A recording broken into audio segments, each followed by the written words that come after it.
Olá, olá meus amigos, muito bom dia, muito boa tarde, muito boa noite. Eu sou Duarte Júnior, professor de Direito Civil, Direito do Consumidor, Constitucional e Ética Profissional. E eu estou aqui para trabalhar com vocês essa disciplina de extrema importância para o seu exame de ordem, Ética Profissional. Todas essas aulas estão atualizadas com o novo Código de Processo Civil, o novo Código de Ética e Disciplina e são essenciais para a sua aprovação no exame de ordem.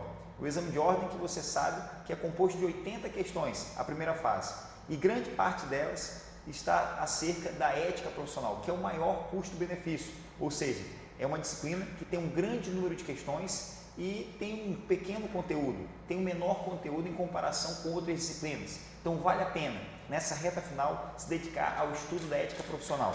E nós vamos ter vários contatos. Se você tiver alguma dúvida, qualquer dúvida acerca dessa matéria, acerca das nossas aulas, você pode mandar a sua dúvida, o seu questionamento a qualquer hora, do dia ou da noite, através das nossas redes sociais. Você pode acessar o meu site, duartejr.com, e também pode acessar os meus canais nas redes, duartejr no Instagram, duartejr no Twitter e também Duarte Júnior no Facebook.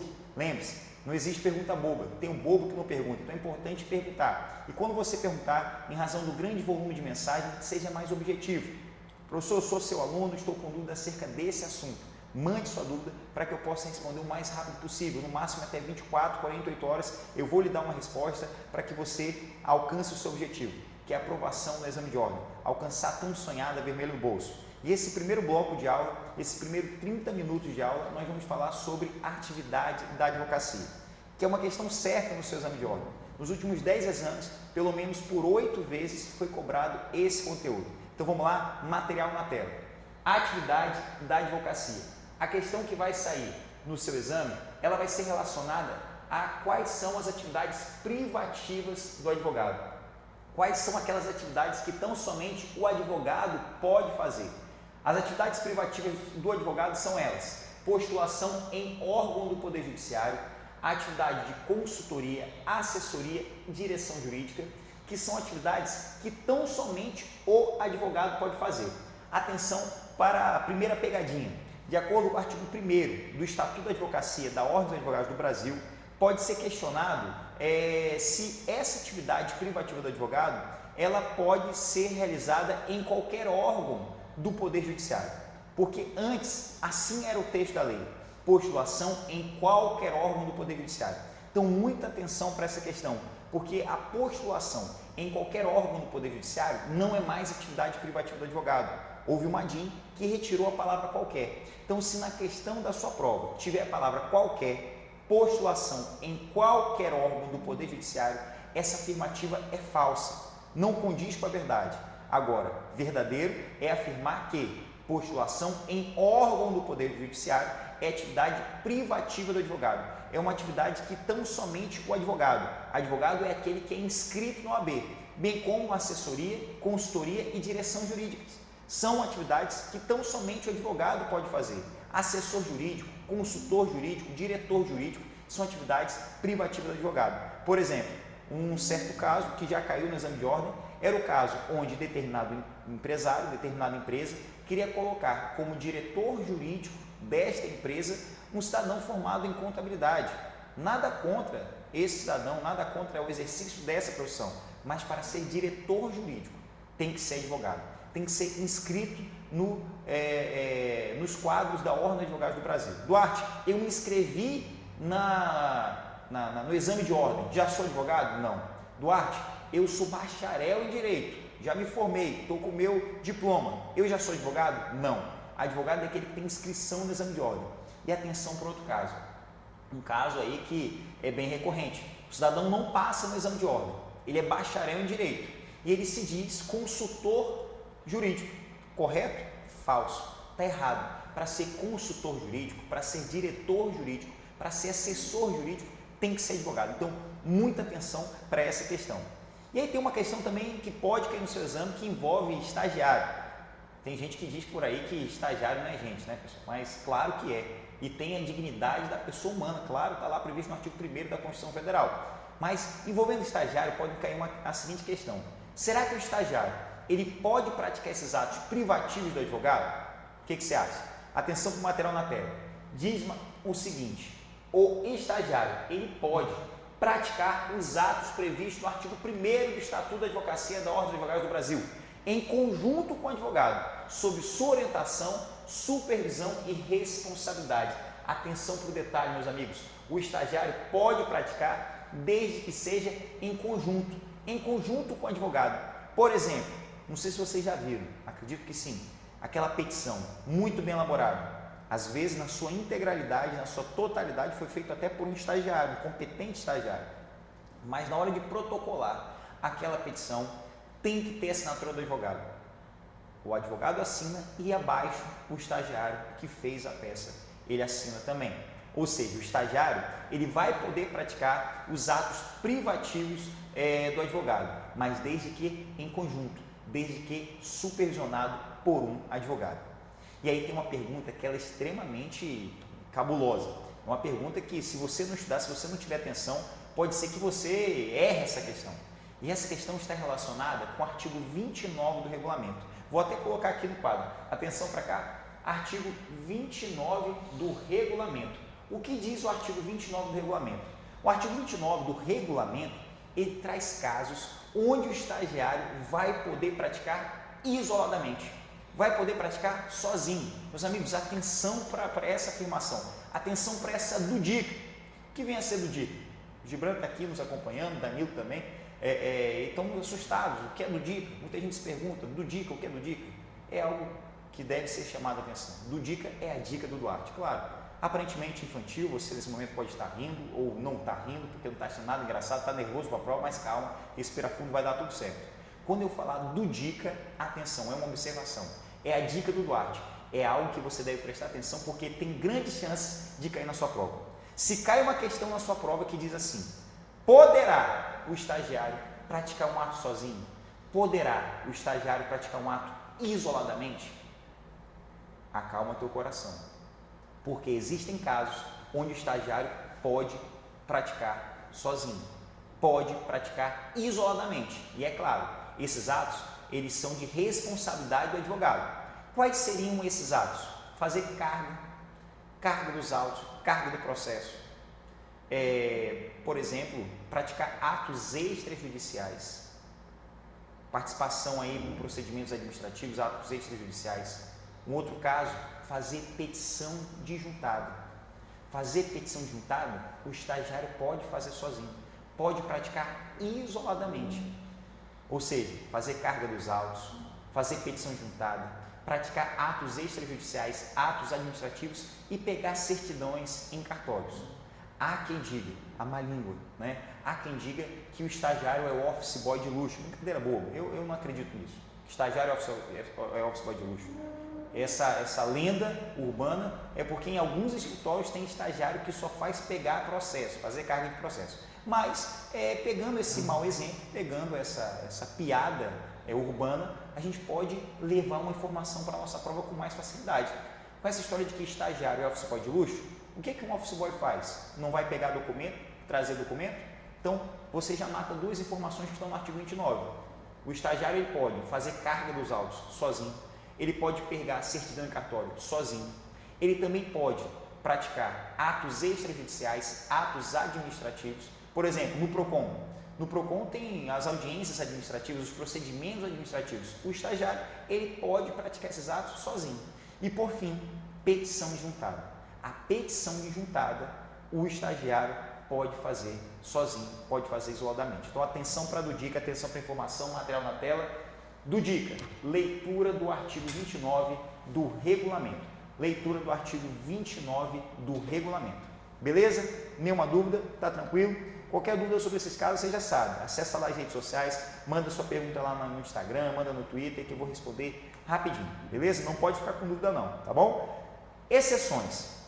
Nós acabamos de ver aqui as regras, só que existem exceções a essas regras. Existem casos onde pode ser praticado, atos onde pode ser praticado sem a presença do advogado. Primeiro caso, primeiro exemplo, habeas corpus. O habeas corpus, ele pode ser realizado, pode ser praticado pelo próprio preso.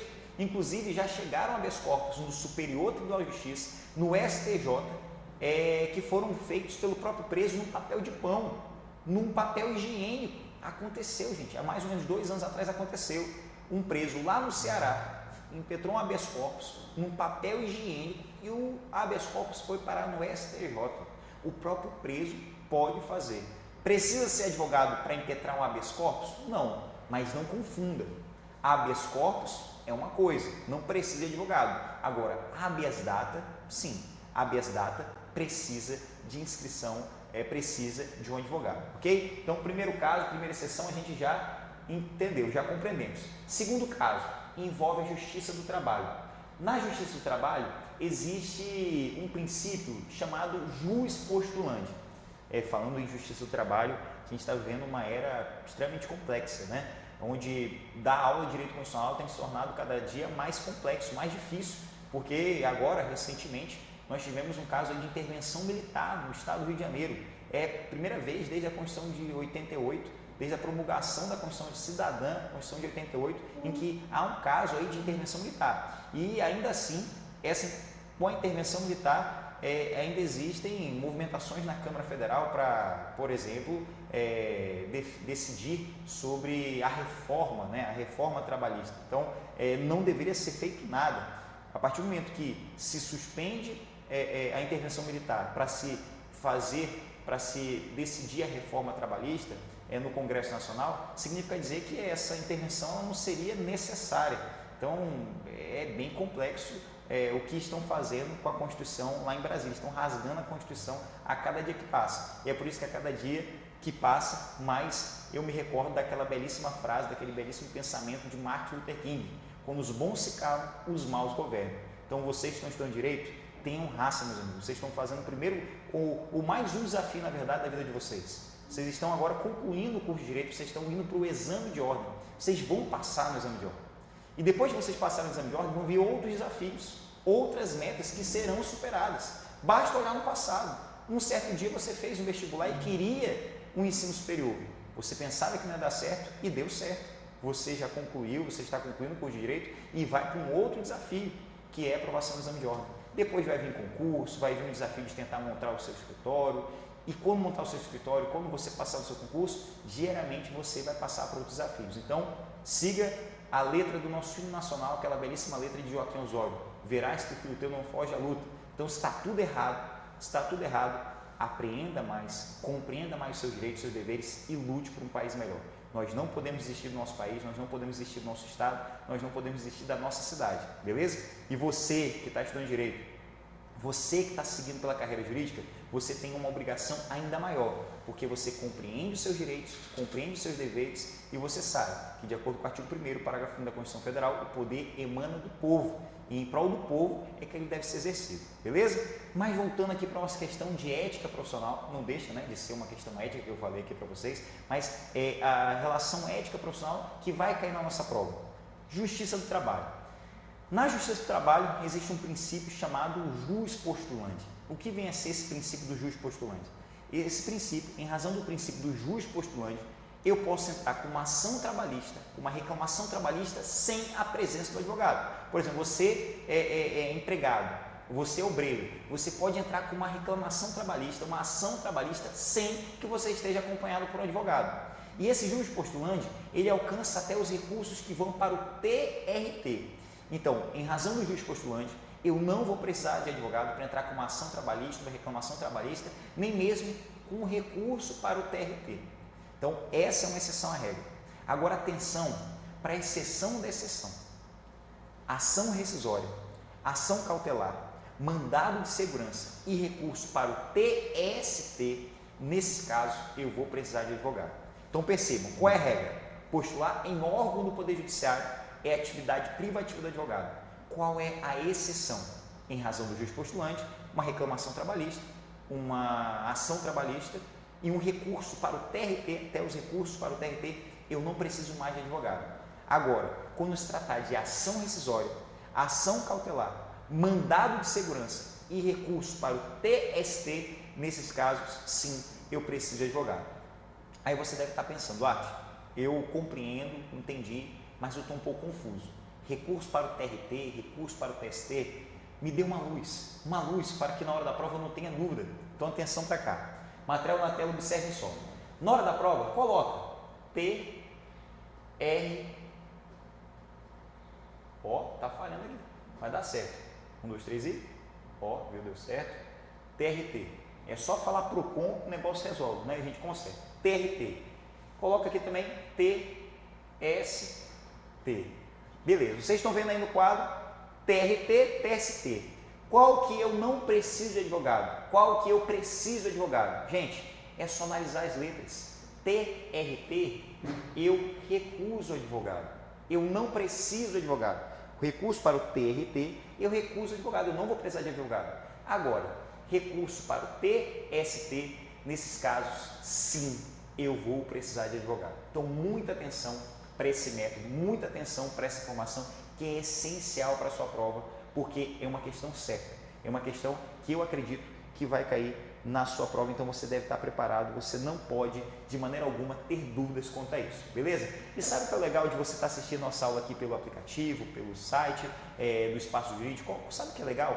É que se você não compreendeu, você pode pausar e voltar. Volte quantas vezes você quiser, beleza? Qualquer dúvida, você também já sabe, não é porque a gente está distante, eu aqui, você aí sentado, ou deitado, ou ouvindo a nossa aula, não é por isso que a gente vai estar distante no que pertine às informações. Qualquer dúvida que você tiver, manda lá no Facebook, manda no Instagram, manda no Twitter, é só acessar lá DuarteJR_, que eu vou responder a sua pergunta, beleza? Então vamos continuar aqui aos casos de exceção, tá? Vamos passar um pouquinho aqui o material já está na tela. Quais são as outras situações? Quais são os outros casos excepcionais? Sobre os casos de exceção, temos ainda juizado especial civil. No juizado especial civil, nós temos a Lei 9.099/95. A gente está ajeitando aqui rapidamente. Pronto, ajeitou. Deixa eu abrir o pincel aqui. Beleza, tudo resolvido. Juizado especial civil. No juizado especial civil, nós temos a Lei 9.099/95. É a lei que rege o juizado especial. E como nós já sabemos, essa lei ela traz alguns princípios, como o princípio da oralidade, como o princípio da celeridade. O juizado especial ele veio para tornar os atos de acesso à justiça, de garantia de direitos, mais céleres, mais rápidos. Então, é menos burocrático os processos no juizado especial. E a questão que não quer calar, no juizado especial, eu preciso ou não preciso de advogado? No juizado especial, de acordo com a Lei 9.099/95, nós sabemos que são ações cujo valor não ultrapasse 40 salários mínimos. Então, quando o valor da causa vai até 20 salários mínimos, eu não vou precisar de advogado. Agora, a partir de 20 salários até o teto, que são 40 salários mínimos, aí sim, eu vou precisar de advogado, ok? Até 20 salários mínimos, eu não preciso de advogado. A partir de 20 até 40, eu vou precisar de advogado. Agora, se houve uma decisão, se tem uma decisão, e dessa decisão do juizado especial, eu quero recorrer dessa decisão, recurso de decisão para a turma recursal, independentemente do valor da causa, eu preciso de advogado, ok? Recurso de decisão do juizado especial para a turma recursal, sim, eu vou precisar de advogado independentemente do valor da causa, ok? Mais um caso, material na tela, juizado especial federal. No juizado especial federal tem um caso assim que realmente de chamar a atenção. De acordo com a Lei 10.259 de 2001, artigo 10º dessa legislação, eu não vou precisar de advogado. E olha que cabuloso, a Lei 10.259 de 2001, que é a lei que rege o juizado especial federal, de acordo com esse artigo 10º, eu não preciso de advogado. No juizado especial federal, é de 0 até 60 salários mínimos, não confunda. Tem gente que vai pensar assim, até 30 salários mínimos eu não preciso de advogado, a partir de 30 até 60 eu preciso. Errado, afirmação falsa. Juizado especial federal, independentemente do valor da causa, de 0 até 60, de 0 até 60 salários mínimos, eu vou poder ingressar com uma ação sem a presença de um advogado. É importante você ter atenção para essas informações, porque se cai uma questão na prova, determinado sujeito vai entrar com uma ação no âmbito da Justiça Federal, cujo valor da causa ultrapassa 60 salários mínimos, aí não é juizado especial federal, já é Justiça Federal. E aí, nesse caso, precisa de advogado, ok? Muita atenção para essa informação. Lei 10.259 de 2001. Lei de alimentos. Lei de alimentos. De acordo com a lei de alimentos, o que é importante destacar? De acordo com o artigo 2º da lei de alimentos, você não vai precisar de advogado. Toda e qualquer ação em que você requer alimentos, em que você pleiteia alimentos, você não precisa de advogado, ok?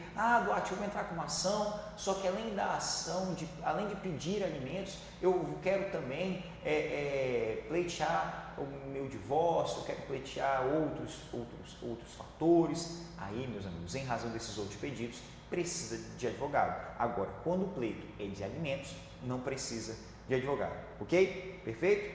Mais um caso aqui na tela. Contrato social. Contrato social é um caso que pode ser cobrado aí, por exemplo, em direito empresarial, pode cair uma questão de ética em direito empresarial, porque o contrato social ele tem que ser visado para advogado, tem que ser advogado para visar esse contrato social. No entanto, essa é a regra, mas existe uma exceção. Quando se trata de uma microempresa, de uma empresa de pequeno porte, nesse caso, não precisa de advogado. Então, o contrato social ele precisa, como regra, ser visado por advogado.